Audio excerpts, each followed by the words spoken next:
कालिदास थे विक्रमादित्य के शासन में। जी जी। अहंकार हो गया बुद्धि बल का। एक दिन गए थे शिकार पर विक्रमादित्य के साथ, भटक गए, एक झोपड़ी पर पहुंच गए दोनों। तो प्यास लगी थी, जल मांगा अम्मा से। अम्मा ने, एक बूढ़ी अम्मा, उस बूढ़ी अम्मा ने कालिदास से पूछा कि पहले परिचय बताओ तब जल मिलेगा। अब राजा अपना परिचय नहीं देता। तब कालिदास जी यहाँ पर दूसरी बात कहते हैं। कालिदास जी गुप्त बातें करते हैं। कालिदास जी कहते हैं, अम्मा सुन, हम यात्री हैं। अम्मा ने कहा, यात्री तुम नहीं हो सकते, यात्री तो केवल दो हैं, सूरज और चंद्रमा, जो यात्रा पर है। अब यहाँ पर कालिदास का दिमाग ठनक गया कि अम्मा कुछ गूढ़ बातें कर रही है। तब कालिदास ने कहा कि सुन अम्मा, हम अतिथि हैं। बोले सुनो, अतिथि भी तुम नहीं हो सकते। अतिथि भी दो हैं, धन और यौवन। धन आता चला जाता, यौवन जवानी है, अतिथि की तरह चली जाएगी।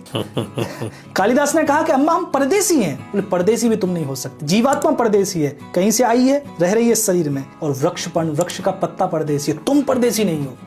कालिदास बोले, अम्मा हम क्षमावंत है, क्षमा करने वाले हैं, हम इतनी ताकत रखते हैं। बोले क्षमावंत भी तुम नहीं हो। पृथ्वी और नारी, ये दो ही क्षमावंत। ये पृथ्वी तुम्हारे सारे अपराधों को क्षमा करती है, और नारी, एक नारी में ही सामर्थ्य तुम्हारे सारे कुकृत्यों को क्षमा करने की। कालिदास ने अंत में कह दिया कि अम्मा हम राजा हैं।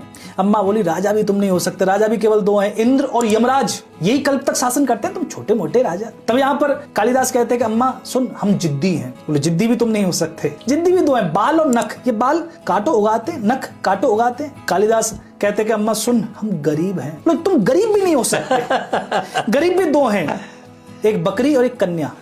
वो बकरी गरीब है जिसका मेमना कटने जा रहा है, उससे गरीब कौन होगा? वो कन्या गरीब है जो अपने पिता के घर रह रही है और एक दिन पता चलता है कि वो घर उसका नहीं है। तब यहाँ पर कालिदास कहते हैं, सुन अम्मा, हम हार गए। तब अम्मा कहती है, बावलो तुम हारे हुए भी नहीं हो। हारे हुए भी दो हैं, एक कर्जदार जिसने कर्ज ले रखा वो हारा हुआ है, और दूसरा एक वधू का पिता जिसकी बेटी विदा हो रही है, वो सब हार रहा है। तब यहाँ पर चरणों में गिर गए, बोले अम्मा सुन, हम मूर्ख हैं। तब यहाँ पर अम्मा ने कहा, सुनो तुम मूर्ख भी नहीं हो सकते। फिर मूर्ख भी दो हैं, एक अयोग्य राजा और एक दरबारी पंडित। कालिदास चिल्ला पड़े, अम्मा मैं दरबारी पंडित ही हूँ।